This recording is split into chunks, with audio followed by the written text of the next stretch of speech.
기독교 영화 중 불후의 명작 왕 중 왕, King of Kings가 있습니다. 감독은 드밀이라고 하는 사람입니다. 그는 예수를 십자가에 못 박는 골고다의 장면을 연출하려 했습니다. 그 촬영을 위하여 LA에 사는 가난하고 피곤한 지친 사람을 엑스트라로 삼았습니다. 환한 얼굴을 잡아야 했기 때문입니다. 그런데 촬영 준비가 늦어져 촬영을 성탄을 하루 앞둔 날에 강행하게 되었습니다. 수백 명이 분장을 하고 세 개의 십자가가 늘어서 있습니다. 드밀 감독은 십자가 앞에 나아가 모두에게 외쳤습니다. 2분간 묵상하고 시작합시다. 전체가 죽은 듯이 고요해졌습니다. 순간 감독은 아차 실수했구나 싶었습니다. 화나고 소리 지르는 군중의 얼굴을 찍어야 되는데 조용하게 만들어서는 안 되는 것이었습니다. 그러나 때는 이미 늦었습니다. 그런데 그 순간 한쪽에서 기쁘다 구주 오셨네 라는 찬송 소리가 울려 퍼졌습니다. 수백 명이 합창에 동참했습니다. 곧이어 고요한 밤 거룩한 밤, 그 다음에 찬반가운 신도여가 들려졌습니다. 캐롤은 계속되었고 거칠고 피곤한 그들의 얼굴에는 눈물이 흐르고 있었습니다. 비록 무대 장치였지만 거룩한 십자가 앞에서 그들은 무엇인가 결연한 출발을 다짐했습니다. 그날의 촬영은 대성공이었습니다. 신이 난 군중들이 정식 배우 못지않게 연기를 아주 잘했던 것입니다. 드밀 감독은 이렇게 회고했습니다. 그날은 내 생에 있어서 최고의 순간이었다. 여러분, 이 이야기는 무엇을 보여줍니까? 바로 십자가 구원 사건은 성탄 사건에서 비롯된 것이라는 것입니다. 성탄의 감격은 곧 십자가의 감격과 무관하지 않고 연결된다는 것입니다.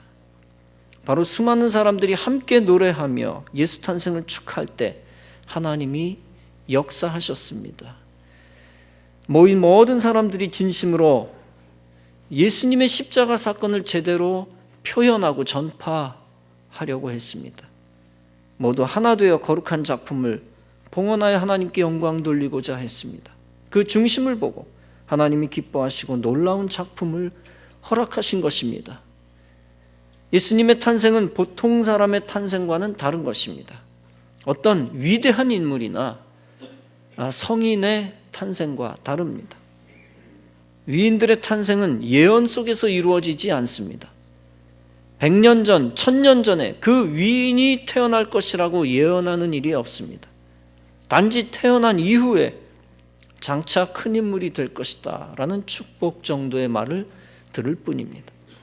반면에 예수님의 탄생, 즉 성탄은 우리의 상상을 뛰어넘는 기묘한 탄생입니다. 벌써 수백 년 전부터 예언된 탄생입니다. 모세 유형이라는 것이 있습니다. 예수님과 유비되어지는 타입이죠. 6월절 피해 사건이 있습니다. 이 모세 유형과 6월절 피해 사건으로 따지면 천수백 년 전부터 예언된 탄생입니다. 오늘 본문은 그 기묘한 탄생을 이사야의 예언을 통해 말씀하고 있습니다.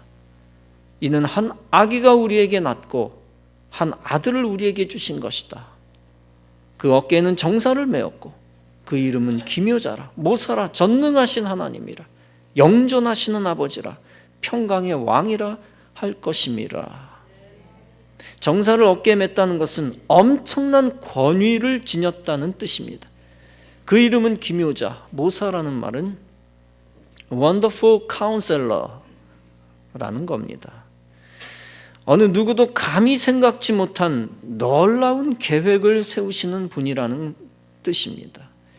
즉 장차 태어날 한 아기 메시아는 놀라운 구원 사역을 행하실 분이다 라는 겁니다. 그 그 아기 메시아는 다름 아닌 전능하신 하나님이시다라는 것입니다. 영원히 존재하시는 아버지, 평강의 왕이며 삼위일체 하나님이시라는 것입니다. 이런 메시아 아기의 탄생은 기묘한 탄생이 될 것을 암시한 말씀입니다. 예수님의 탄생은 동정녀 탄생이었기 때문에 기묘한 탄생이었습니다. 이 세상에서 동정녀로 탄생한 분은 오직 예수님 한 분밖에 없습니다. 이사야 7장에서 이미 기묘한 동정녀 탄생을 예언했습니다. 보라, 처녀가 잉태하여 아들을 낳을 것이요 그 이름을 임마누엘이라 하리라. 그 예언대로 예수님은 성령으로 잉태하여 이 세상에 태어났습니다. 그리스도는 속죄 제물 되기 위해 육신으로 태어나야만 했었습니다. 그러나 동시에 완전한 흠없는 신성을 가진 제물 되기 위해 동정녀로 탄생해야만 했습니다. 하나님이 계획하신 메시아가 되기 위해 아브라함과 이삭과 야곱의 계보를 이어야만 했습니다. 그러나 인간의 족보만을 따라 나오면 죄악의 씨앗을 안고 나올 수밖에 없습니다. 예수님이 오신 순간, 그 탄생한 순간은 절묘하고 기묘한 것입니다. 단순히 마리아가 처녀 때 나온 것이 아닙니다. 그렇다고 마리아가 요셉과 살고 있을 때 예수님이 오신 것도 아닙니다. 그들이 약혼하고 요셉이 데리고 가려 할 때 탄생하셨습니다. 잉태가 되었습니다. 사람들이 볼 때는 요셉의 아들처럼 보일 때 잉태되었습니다. 그러나 결혼 전이었으므로 요셉의 아들이 아닐 때를 택하여 잉태되었습니다. 처녀의 몸으로 오신 것도 기묘한 것이지만 그 잉태 시기 자체도 절묘한 것입니다. 메시아는 참 하나님이시며 참 사람이어야만 했습니다. 그 메시아의 존재를 충족하는 것이 기묘한 잉태입니다. 그 누구도 예수님의 탄생을 흉내내면서 스스로 메시아가 될 수 없고 거짓말할 수 없습니다. 오직 하나님이 정한 다윗의 계보를 따르는 후손이어야만 했습니다. 그러면서 동시에 참 하나님으로서 성령으로 잉태되어야만 했습니다. 더욱이 구약의 메시아 탄생의 수많은 예언을 다 동시에 충족해야만 했습니다. 수많은 자칭 하나님이 왜 사기꾼입니까? 아브라함과 이삭과 야곱의 계보를 통해 나지 않았기 때문입니다. 또한 성령으로 잉태되어 나지 않았기 때문입니다. 또한 수많은 예언에 하나도 들어맞지 않기 때문에 자칭 하나님들은 사기꾼 가운데 사기꾼인 것입니다. 오직 다윗의 계보의 후손이어야만 했습니다. 동시에 하나님으로서 성령으로 잉태되어야만 했습니다. 구약의 메시아 탄생의 수많은 예언을 거듭 말씀드리지만 다 동시에 충족해야만 했습니다. 바로 오직 동정녀 마리아에게서 나온 아기만이 그 조건을 다 충족하고 있습니다. 그러므로 동정녀로 탄생하신 메시아 아기 예수님의 탄생은 기묘한 탄생입니다. 예수님의 탄생은 예언을 통해 이루어진 탄생이기 때문에 기묘한 탄생입니다. 선지자 미가는 예언했습니다. 베들레헴 에브라다야, 너는 유다 족속 중에 작을지라도 이스라엘을 다스릴 자가 네게서 네게로 나올 것이라. 그의 근본은 상고에 영원히 있느니라. 즉 베들레헴에서 메시아가 나올 것이라고 예언했는데 그대로 되었습니다. 하나님은 아기 메시아의 탄생을 별을 통해 동방 박사들에게 알리셨습니다. 즉 유대인의 왕으로 나실 메시아를 징조를 통해서 미리 알려주셨고 그들을 인도하셨습니다. 그 별을 따라 박사들이 베들레헴에서 탄생하신 아기 예수를 만나 경배했습니다. 천사 가브리엘이 마리아에게 예언했습니다. 보라, 네가 수태하여 아들을 낳으리니 그 이름을 예수라 하라. 그가 큰 자가 되고 지극히 높으신 이의 아들이라 일컬을 것이요 주 하나님께서 그 조상 다윗의 위를 저에게 주시리라.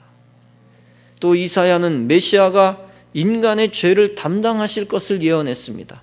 여호와께서는 우리 모두의 죄악을 그에게 담당시키셨도다.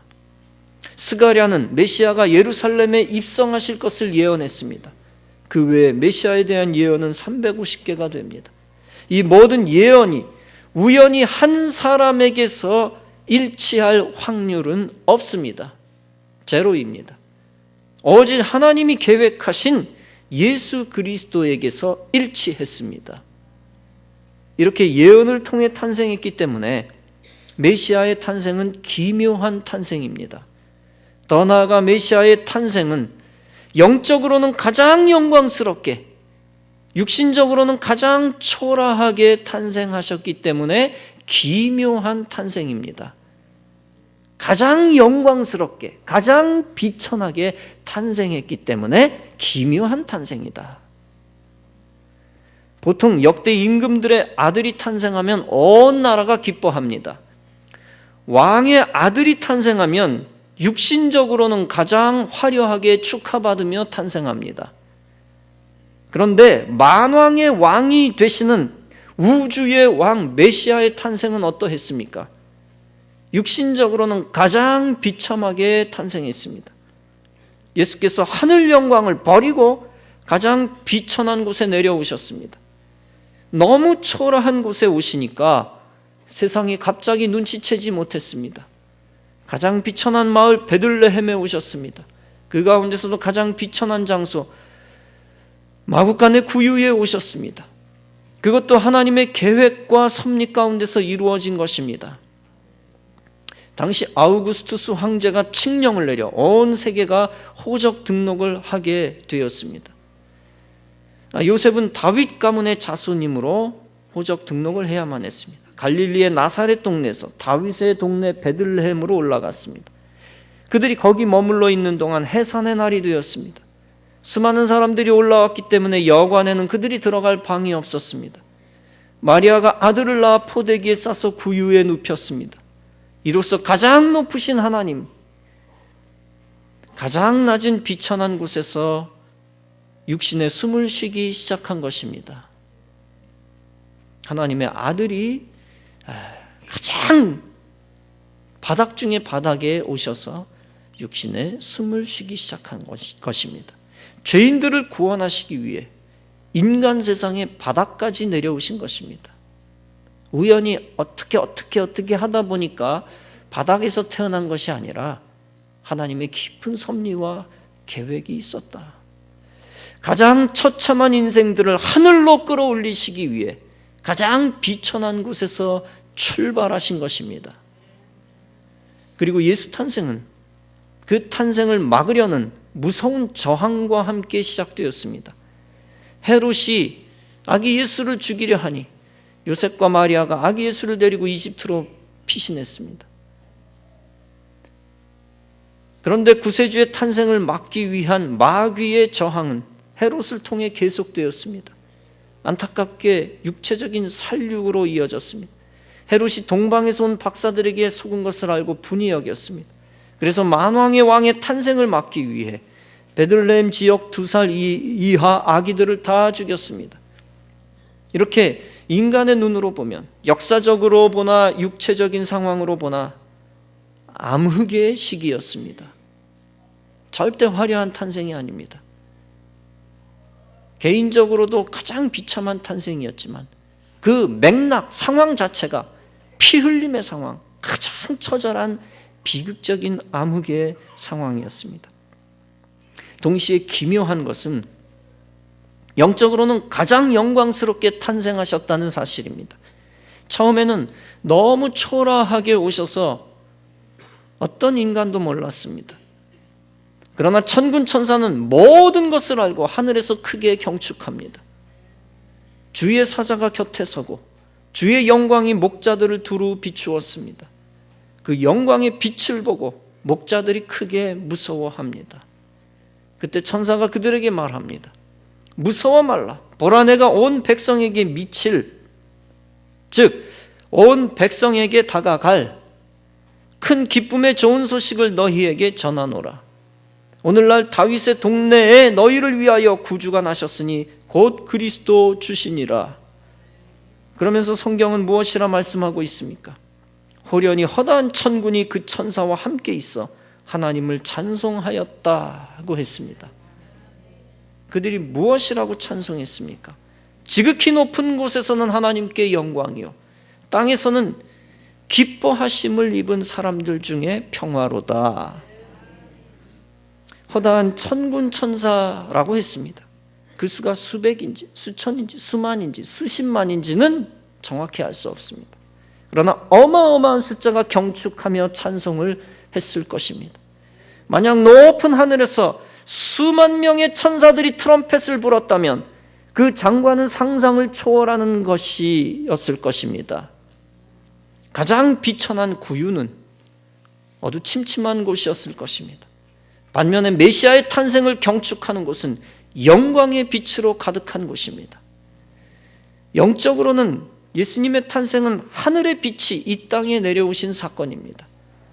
요한복음 1장은 말씀합니다. 참 빛, 곧 세상에 와서 각 사람에게 비추는 빛이 있었나니 그가 세상에 계셨으며 세상은 그로 말미암아 지은 바 되었으되 세상이 그를 알지 못하였고 자기 땅에 오매 자기 백성이 영접지 아니하였으나 영접하는 자, 곧 그 이름을 믿는 자들에게는 하나님의 자녀가 되는 권세를 주셨으니, 즉 구원자 메시아 그리스도가 세상의 빛으로 탄생하셨지만 세상은 빛을 알아차리지 못했다는 것입니다. 육신적으로는 가장 어두운 곳에서 사람들이 전혀 모르는 탄생이었습니다. 그러나 영적으로는 온 하늘이 다 아는 탄생이었습니다. 그리고 하나님의 영광의 빛을 통해 탄생하셨습니다. 그런 차원에서 예수님의 탄생은 신비하고 이중적인 기묘한 탄생이었습니다. 이러한 이중적인 기묘한 탄생 속에서 메시아가 행하시는 귀중한 것이 있습니다. 그것은 육신의 어둠 가운데서 영적 빛을 던져주고 있다는 것입니다. 참혹한 죄악의 바닥, 절망과 죽음과 어둠의 바닥에 참 빛을 던져주고 있다는 것입니다. 주님께서 이 땅에 오신 이유는 어두운 세상에 빛을 주기 위한 것입니다. 그래서 요한복음 1장은 말씀합니다. 참빛, 곧 세상에 와서 각 사람에게 비치는 빛이 있었나니 말씀이 육신이 되어 우리 가운데 거하심에 우리가 그 영광을 보니 아버지의 독생자의 영광이요 은혜와 진리가 충만하더라. 즉 말씀이 육신이 되어 우리 인생 가운데 거한 사건이 바로 성탄의 사건입니다. 그 사건은 인간 세상적으로는 비참한 탄생이었지만 하나님 나라 입장에선 하늘 영광으로 가득 찬 사건입니다. 즉 아버지의 독생자의 영광과 은혜와 진리가 충만한 사건입니다. 그러므로 성탄은 어두운 세상 가운데 하나님의 영광의 빛이 내려온 사건입니다. 그 영광의 빛을 통하여 세상에 은혜와 진리가 가득하게 되었습니다. 예수님이 탄생하기 전에는 하나님과 인간 사이에 화해가 불가능했습니다. 하나님과 인간 사이에 흐르는 죄악의 강이 너무 넓고 깊었기 때문에 건너갈 수가 없습니다. 달리 표현하면 하나님과 인간 사이에 죄악의 담벼락이 너무 높아서 만날 수가 없었습니다. 쉽게 말하면 인간이 지옥 권세에서 해방될 수 없었고 구원받아 천국에 들어갈 수 없었습니다. 예수님이 탄생하기 전엔 마귀의 어둠의 권세가 인간의 생명을 붙잡고 있었습니다. 그러나 예수님이 생명의 빛으로 오셔서 어둠에 붙들린 인간의 생명을 살려주셨습니다. 생명의 말씀을 이 땅에 가져오셔서 죽음의 권세를 물리치셨습니다. 질병을 고치시고 죽은 자를 살리시고 생명의 주님 되심을 증거하셨습니다. 그리고 결정적으로 십자가에서 인간의 죄를 다 용서하시고 영생으로 인도하셨습니다. 쉽게 말하면 빛으로 오셔서 빛의 말씀을 주신 이유는 죽지 않게 해주시기 위함입니다. 인간은 죄 때문에 죽습니다. 육체도 죄 때문에 죽지만 영혼이 죄 때문에 죽습니다. 그 죄로 인해 죽을 수밖에 없는 인생을 살리시기 위해 아기 예수가 오신 것입니다. 인생은 예나 지금이나 하나님을 보여달라고 합니다. 하나님 당신을 보여주기만 하면 내가 하나님 믿겠노라. 태초부터 지금까지 사람들은 계속 그렇게 얘기를 합니다. 하나님만 보여주면 내가 믿겠다. 그런데 이미 하나님은 아기 예수를 보내셔서 하나님 자신을 보여주셨습니다. 참 하나님이시며 참 인간이신 예수님을 주신 순간이 바로 성탄의 사건입니다. 그런데 성탄을 맞이하고도 인간은 여전히 하나님을 알지 못하고 믿지 않고 있습니다. 여러분, 인간은 도대체 어떤 하나님을 보여주어야 참 믿음을 가질까요? 어떤 종류의, 어떤 형태의 하나님을 보여주어야 하나님을 믿을까요? 그 어떤 형태로 하나님을 보여주어도 인간은 하나님을 믿지 않습니다. 그리고 하나님은 성육신 이외에 다른 하나님을 보여주시기를 원하시지 않으셨습니다. 다른 것이 나타나면 그건 다 이단입니다. 내가 하나님이다 라고 이야기하는 수많은 자칭 하나님, 그들은 다 이단인 것이죠. 하나님은 성육신 이외에 다른 하나님을 보여주시기를 원하시지 않습니다. 오직 삼위일체 거룩하신 하나님, 성부, 성자, 성령만을 드러내시기를 원하신다는 사실을 믿으시기 바랍니다. 그러므로 여러분들은 오직 말씀 안에서 다가오신 성부, 성자, 성령만을 하나님으로 믿으시기 바랍니다. 사랑하는 성도 여러분, 성탄은 하나님이 하나님 자신을 인간의 역사 속에 계시하신 사건입니다. 그 고귀한 사건을 믿고 영접할 때 참 예수의 사람이 되어 하나님을 만나게 되는 것입니다. 예수님의 탄생은 우리를 영적으로 죽지 않게 하시려는 기묘한 탄생입니다. 평범한 성인의 탄생, 우리 인간을 죽음에서 구할 수가 없습니다. 오직 기묘한 탄생이어야만 인간을 죽음에서 구할 수가 있습니다. 영적으로 죽어가는 사람을 직접 만나시기 위해 탄생하신 것입니다. 직접 희생제물 되시기 위해 탄생하신 기묘한 탄생입니다. 대신 죽어주시기 위해, 희생하기 위해 오시지 않았다면 어떻게 되겠습니까? 우리 인생은 소망 없이 멸망의 날만 기다려야 하는 것입니다. 2차 대전 때 UBF에 관한 이야기가 있습니다. 독일의 공습으로 인해 런던은 밤낮으로 폭격을 당했습니다. 폭탄이 소나기처럼 쏟아지고 있었습니다. 심술궂은 히틀러는 폭탄의 시한장치를 하고 투하했습니다. 그래서 공습이 끝난 뒤에도 시민은 불안에 떨었습니다. 폭탄이 언제 어디서 터질지 몰랐기 때문입니다. 어떤 것은 30분, 어떤 것은 1시간, 어떤 것은 몇 시간 후에 터졌습니다.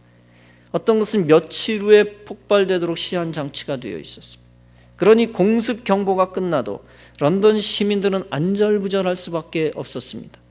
이러한 때 영국의 귀족 서포크 공작은 저녁에 기도했습니다. 그러던 중 바로 그 일을 자기가 담당해야 한다는 하나님의 강한 부름을 듣게 되었습니다. 그 순간 그 서포크 공작은 자기 운전기사와 여비서와 함께 결사대를 조직했습니다. 시한폭탄을 처리하는 UBF라는 결사대입니다. 이들은 시한폭탄이 떨어진 곳을 목숨 걸고 찾아갔습니다. 그곳에서 죽음을 무릅쓰고 무려 34개의 시한폭탄을 해체했습니다. 그런데 35개를 처리하던 중 폭탄이 터져 서포크 일행은 죽음을 당했습니다. 그들은 이름도 없이 빛도 없이 죽었으나 많은 런던 시민의 생명을 구했습니다. 여러분, 소명이라고 하는 것이 무엇입니까? 콜링, 부름받았다라고 하는 것이 무엇입니까? 내가 죽을 수도 있는 것을 알면서도 수많은 사람들을 살리고자 하는 사명감입니다. 내가 대신 죽지 않으면 수많은 사람들이 죽기에 가서 행할 수밖에 없는 마음입니다. 여러분, 성탄이라고 하는 것은 하나님 사랑의 마음입니다. 죄로 인해 죽을 수밖에 없는 인생을 살리기 위해 하나님이 자신의 희생을 결단한 순간입니다. 하나님이 세상을 이처럼 사랑하사 독생자를 주셨으니 라고 했습니다. 그 독생자를 주신 사건이 바로 성탄의 사건입니다. 여러분, 성탄은 하나님 아들이 세상에 보내심을 받은 사건입니다. 예수 성탄이 없었다면 세상은 죄악의 폭탄으로 저주의 세상이 되었을 것입니다. 성탄을 통해 구세주가 세상에 오시지 않았다면 구원받지 못한 인생들로만 채워졌을 것입니다. 하나님 나라와 관계없는 영원한 사탄의 나라가 되었을 것입니다. 그 속에서 소망 없이 태어나 살다 가는 무수한 인생이 하나님 없이 살다가 영원 지옥의 형벌을 받고 멸망했을 것입니다. 그러나 감사하게도 예수 탄생이 있었기에 세상은 죄악의 폭탄으로 망하지 않게 되었습니다. 천국 복음으로 죄사함 받고 천국 백성 된 사람이 대대로 이어지게 되었습니다. 우리의 아들, 딸들이, 손자, 손녀들이 구원받을 수 있는 기회를 얻게 되었습니다. 천국 백성들이 이 죄악 세상에 천국의 빛을 비추며 하나님 나라를 만들어가고 있습니다. 그 하나님 나라를 만들어가며 영원한 영생의 삶을 예비하는 사람들이 바로 저와 여러분이 된 것입니다. 그러므로 성탄은 바로 옛날 성도들만을 위한 날이 아니라 바로 오늘 살아가는 여러분들을 위한 날인 것입니다. 그 성탄을 기뻐하며 구주 탄생을 감사하며 하나님께 영광 돌리는 자들에게 하나님이 기묘한 은혜와 생명과 영광을 주실 것입니다. 구세주의 성탄을 기뻐하며 구원의 기쁨을 얻으시고 하늘의 기쁨을 얻으시기 바랍니다. 그뿐 아니라 기묘하고 놀라운 성탄 사건을 깊이 묵상하며 성탄이 주는 하늘의 놀라운 능력 가운데 살아가는 귀한 성도 여러분 다 되어지시기를 주님의 이름으로 축원합니다.